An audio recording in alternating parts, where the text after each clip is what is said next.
Bonjour à tous. Aujourd'hui sur Banous, on va parler télé segmentée. Et pour ça, j'ai la chance de recevoir Vincent de Xander. Vincent, merci pour ta participation au podcast et à la chaîne YouTube dorénavant Banous. Est-ce que tu peux te présenter, s'il te plaît? Bonjour Laurent, déjà ravi de participer à ton podcast aujourd'hui. Je m'appelle Vincent Soucaret, je suis responsable des équipes on dit techniques en Europe du Sud pour Xender. Cette équipe, elle est constituée de plusieurs groupes en fait, allant de conseillers en trading aux data analysts, en passant par les spécialistes d'implémentation qui sont répartis sur tout notre business, donc buy side, sell side et marketplace. Avant Xender, comme mes nombreux anglicismes vont l'attester, j'ai fait la grande majorité de ma carrière à Londres. Où j'ai D'accord. plongé dans le monde merveilleux de la tech chez Freewheel il y a 8 ans maintenant. Je suis passé ensuite chez Integral Science pour ensuite arriver chez Xander il y a bientôt 4 ans. D'accord. Merci pour cette présentation. Alors, comme je le disais dans ma mini intro, on va parler télé segmentée, télé connectée, on va tout définir avec toi. Mais pourquoi tu es légitime pour discuter de ce sujet? Très bonne question. Principalement par mon passage chez Freewheel. C'est vrai que j'étais un peu le premier consultant technique en Europe pour la partie française où j'ai implémenté toutes les chaînes télé. En tout cas, j'ai beaucoup travaillé avec toutes les chaînes télé en France, mais aussi au-delà, puisque quand je suis arrivé chez Xander, on avait 2 clients en Angleterre et quand je suis reparti, on avait plus de 40. Bon, ça va, ça veut dire que je parle avec quelqu'un de sérieux sur le sujet, c'est cool. Donc, pour reprendre une énième fois la mini, introduction, est-ce que tu peux définir la télé segmentée? Ouais, alors, je pense qu'il faut commencer par la loi qui a changé. Donc avant août 2020, à l'exception des chaînes de télé régionales, la règle était que tous les foyers en France devaient voir la même chose, donc sur leur télé dite traditionnelle. Donc un concept de broadcast ou de flux pour tous. Et quand je dis la même chose, c'est programme télé et publicité aussi. Donc il y a eu un décret, le 6 août 2020, qui a rendu possible de remplacer justement un spot linéaire par un spot dit adressé. Donc, adresser, en fait, on parle d'adresser des foyers spécifiques qui vont répondre à des caractéristiques définies, donc par exemple de géolocalisation, par exemple. Donc c'est ça, la télé segmentée. En France, on l'appelle segmentée, à l'étranger, on l'appelle adressée, mais en tout cas, c'est la même chose. D'accord, ouais, en fait, et pour un peu, compléter, ce que tu dis, finalement, en France, c'est le gros sujet du moment. On en parle puisque ça a été donc, lancé l'année dernière et maintenant c'est vraiment le roll-out du produit, il est vraiment très fort sur l'année 2022, mais en Angleterre, ça existe depuis longtemps, aux États-Unis également. En fait, la France était l'un des derniers pays à ne pas proposer ce produit, finalement. C'est vrai, mais c'est vrai qu'on a aussi une spécificité en France, c'est que les gens, au lieu d'allumer leur télé, allument une box en plus.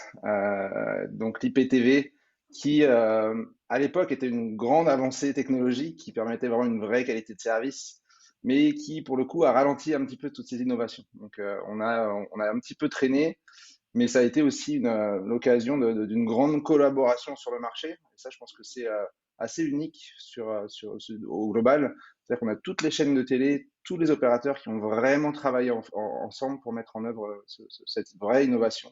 En tout cas, cette D'accord. grande collaboration.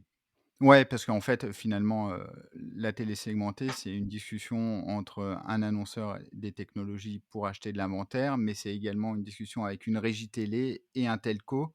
Le telco qui possède la donc comme tu le disais, la box sous la télé pour regarder la télé et la régie qui monétise l'espace de son inventaire Tout et à fait. à ça, des technologies, notamment comme Thunder, mais on peut aussi, parler de The Trade Desk. Il y en a plein qui commencent à se lancer et d'ailleurs c'est une bonne chose parce que finalement on voit que les gros du secteur se mettent sur ce nouveau, levier en fait, Mhm. pour le marché français. OK, donc ça veut dire que, le foyer A n'aura pas le même spot que le foyer B. Il y aura une personnalisation. Le foyer A, on va lui afficher une publicité de cabriolet parce qu'il habite dans le sud et le foyer B, une motoneige parce qu'il habite dans le nord, pour schématiser. Mhm. C'est ça. Comment ça marche fondamentalement? Alors c'est assez compliqué, donc c'est pour ça que ça a pris beaucoup de cerveau pour réfléchir et collaborer vraiment ensemble. Donc ça a l'air simple dit comme ça, mais effectivement, il y a vraiment une vraie innovation derrière ça. Donc tout commence avec les chaînes télé, avec un marquage du flux. Donc ça, c'est très important, ça va définir quel spot peut être remplacé ou pas, avec la durée de la publicité, etc. Donc on utilise des technologies qui étaient à l'époque, qui datent des années américaines, lorsqu'ils faisaient des décrochages régionaux. C'est toujours la même techno qu'on a fait évoluer évidemment. Donc, ce qui se passe avec ce marquage de flux, c'est quand la pause ou l'écran publicitaire va commencer, bah, la box des telcos va détecter qu'il y aura donc un spot, donc une publicité à remplacer grâce à ce marquage de flux. À ce moment-là, donc souvent c'est plusieurs secondes avant que le spot arrive, hein, pour justement effectuer toutes les opérations que je vais décrire, bah, la box va appeler l'ad-serveur de la chaîne en question. Typiquement, si je regarde TF1, on va appeler l'ad-serveur, la box va appeler l'ad-serveur de TF1. Et c'est l'ad-serveur de la chaîne donc qui va prendre la décision ou non de remplacer cette publicité. Donc ça peut être des publicités en gré à gré, qui sont une grande majorité des publicités aujourd'hui en téléadressé, ou une publicité programmatique. Donc ça, c'est vraiment l'ad-serveur qui fait un petit peu sa tambouille. Donc si l'ad-serveur décide de remplacer la publicité avec des campagnes, avec une campagne en particulier, déjà c'est très important que la publicité fasse exactement la même durée, on y reviendra aussi, mais une fois que l'ad-serveur a décidé effectivement de remplacer, là, le serveur envoie une réponse à la box.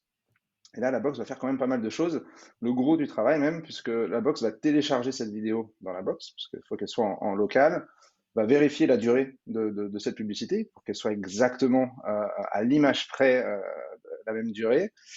Et puis ensuite va faire le gros travail de découper le signal broadcast, remplacer la publicité qui vient d'être retournée pour ensuite recoller et reprendre le broadcast par la suite. Et c'est pas Oui, tout, ouais, mais en fait, pardon. juste pour te couper, Vincent, parmi, par rapport à ce que tu dis et à la première partie de ton explication, on se rend compte que, ce monde de la publicité, segmentée, en fait, de la publicité sur la télé, segmentée, c'est un monde quand même de l'excellence. Parce que moi qui viens du digital, j'ai lancé des campagnes. Parfois les formats étaient, peut-être approximatifs, on avait des bannières cassées. Là, justement, dans le monde de la télé, hors de question d'avoir une publicité, un écran noir pendant 30 secondes, parce que les enjeux sont énormes. Donc c'est beaucoup d'ingénierie derrière tout ça, quoi. Absolument, il y a pas le droit à l'erreur. Sur le Mmh. grand écran, on n'a vraiment pas le droit à l'erreur. C'est un monde qui est très régulé aussi. Ça se ressent, hein, dans l'approbation des créas, et cetera. Il y a beaucoup de checks qui sont faits, un petit peu partout dans la chaîne. Donc effectivement, l'expérience utilisateur est reine et doit être absolument, la même, qu'on remplace ou pas de publicité. Donc ça, c'est très important. Et juste pour finir sur un petit peu Mmh. comment ça marche, une fois que la publicité ou quand la publicité est en train d'être lue, celle qui a remplacé le linéaire, bah, la box va aussi envoyer tout ce qui est tracker. Donc tous les trackers à l'ad serveur, mais aussi potentiellement aux autres parties derrière. Histoire qu'on donne aux annonceurs un petit peu des rapports pour savoir si oui ou non leur campagne a été livrée, si elle a été vue en complet, à 100% de complétion, etc. En fait, c'est après là, ça va être, la régie également qui va transmettre ces métriques Ouais, j'ai simplifié effectivement. à l'annonceur. Ouais, c'est un monde également qui est, enfin, qui est intéressant parce que finalement, il y a des entreprises, des grosses boîtes derrière tout ça. Il y a les telcos qui sont des grosses boîtes, il y a les régies qui sont des grosses boîtes également. Il y a même des boîtes comme vous qui sont, en fait, c'est vraiment des discussions, assez, comment dire? Engageantes et impactantes pour tout l'écosystème, pour définir des standards et cetera. Écoute, OK, très clair en tout cas ton explication, je la comprends, tout à fait. On a parlé d'un premier cas d'usage de personnalisation, selon la géolocalisation, du foyer. Est-ce qu'il y a d'autres use cases?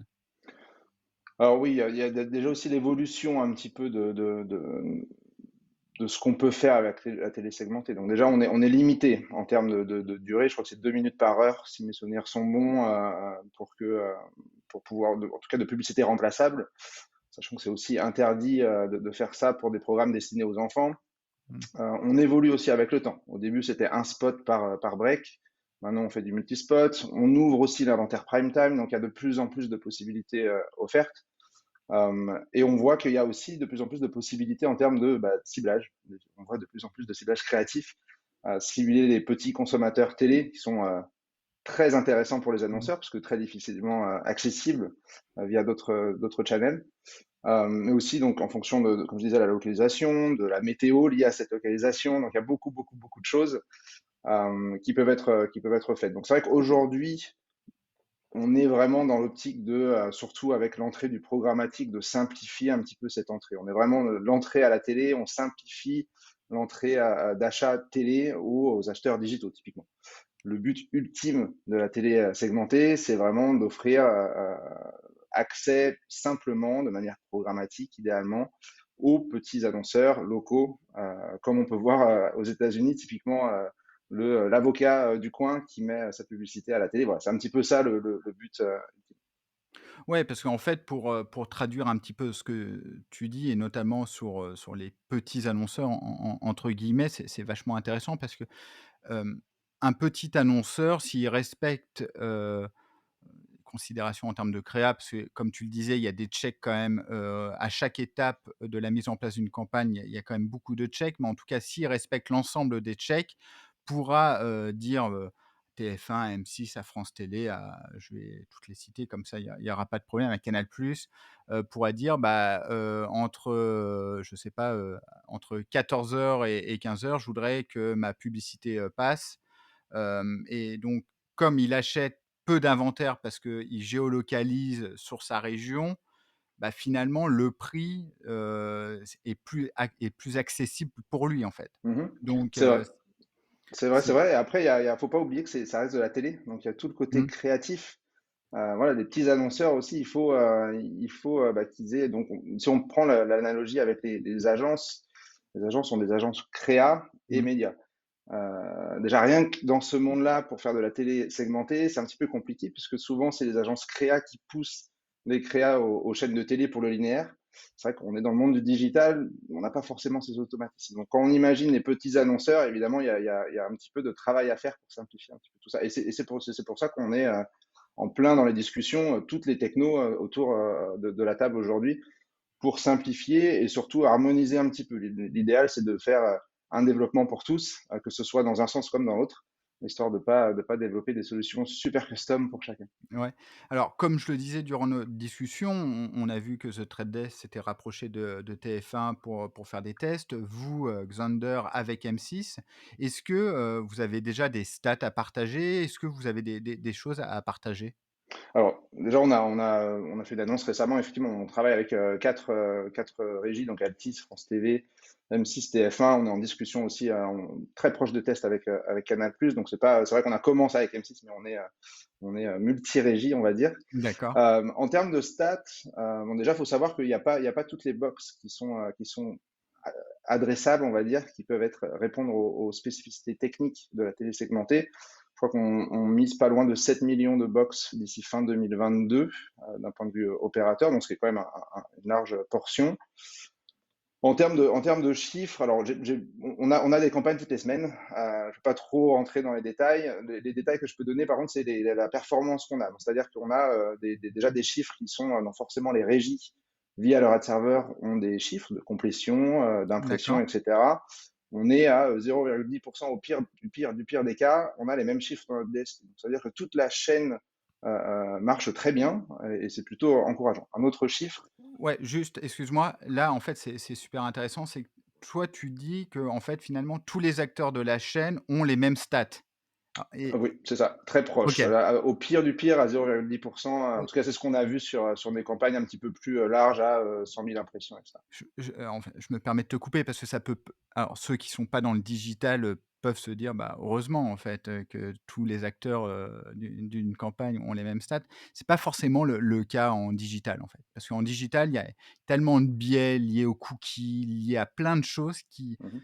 qui fait que, finalement chaque acteur au moment où il intervient n'a pas forcément la même vision que son petit camarade qui participe à la même campagne. Donc, pour le coup, c'est une, enfin c'est super encourageant, ce que tu dis. Je te laisse reprendre, Vincent. Ouais, non, mais juste pour finir, effectivement, donc je l'ai mentionné avant, mais c'est vrai qu'on a la plupart des publicités sur la télé segmentée sont achetées en gré à gré.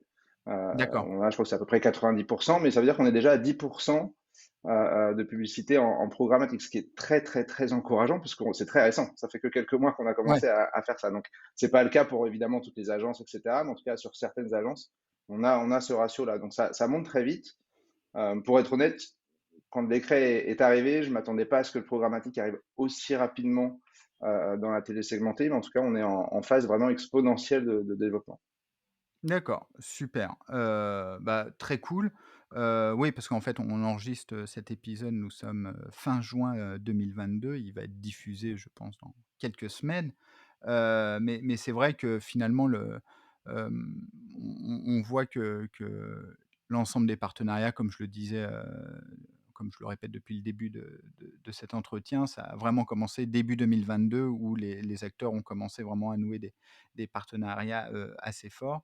Écoute, bah, écoute, moi j'ai tout compris. C'était Super. extrêmement clair. Comment toi tu vois, l'avenir de la télé segmentée? Si on se compare un peu, tu me disais tu as travaillé à Londres. Si on regarde un peu, les chiffres, bah, de Sky qui a été, l'acteur, qui est l'acteur prépondérant, au UK, est-ce que tu peux en déduire des choses pour le marché français? Alors je pense faut pas forcément se comparer avec d'autres marchés. On est encore une fois assez atypique au niveau global. Je pense qu'il y a beaucoup de choses à faire. On est sur la bonne voie. On a les discussions qu'il faut. Il faut absolument simplifier l'accès à la télé segmentée pour les annonceurs côté DSP, que ce soit soit très simple, qu'ils aient des plans médias, que ce soit très facile pour eux. Il y a certaines tâches plus intéressantes à automatiser que d'autres. Donc la livraison de créa, par exemple, l'utilisation du Pub ID, enfin, il y a plein de choses, mais il y a aussi tout ce qui est, on va dire, possibilité de reporting, de ciblage pour les annonceurs. Donc, ça va être autour de la chaîne, autour du programme, quel horaire, etc. Super intéressante. Et évidemment, la data. Mmh. La data, donc l'onboarding des data annonceurs, aussi bien pour côté régie aussi. On va vouloir avoir un petit frequency cap aussi, ça peut être intéressant de ne pas voir toujours les mêmes pubs qui sont horribles, évidemment, pour l'expérience utilisateur. Donc voilà, je pense qu'on est sur la bonne voie. Je pense qu'il y a beaucoup de discussions qui doivent arriver. Je pense que le début de la télé segmentée en France, qui a été fait encore une fois d'une grande collaboration, incite justement à ce qu'on collabore tous ensemble. Et en tout cas, on est sur la bonne voie pour avoir une solution plutôt avancée au niveau mondial. Eh ben écoute, c'est très clair. Merci, Vincent. Où est-ce qu'on peut te suivre? Sur LinkedIn, je vais d'ailleurs, me faire un plaisir de partager ce podcast dès que possible. Donc oui, principalement LinkedIn, pour moi côté, réseaux sociaux. Eh beh, écoute, c'est super sympa de ta part et d'ailleurs, oui, je fais un petit aparté, n'hésitez pas, ouais, à partager les épisodes, à vous abonner à la chaîne YouTube. On a besoin de 100 abonnés pour pouvoir personnaliser notre URL. Je crois que nous sommes à 80 abonnés. Alors la chaîne a été lancée il y a 3 semaines, hein, donc on est au tout début, nous aussi, de l'aventure, vidéo, sur Banous, donc n'hésitez pas, ouais, à vous abonner à la chaîne Banous, à liker et surtout à nous mettre 5 étoiles sur Apple Podcast. Alors tous nos amis qui nous écoutent avec un iPhone, vous prenez 2 secondes pour, mettre déjà un petit commentaire pour savoir ce qu'on doit améliorer sur Banous. C'est important d'avoir votre retour et puis nous, ça nous aide à promouvoir le podcast et la chaîne. Merci beaucoup Vincent, c'était extrêmement clair. Merci Laurent, Bah, écoute, on se dit à la prochaine. à très bientôt. Merci encore. Salut.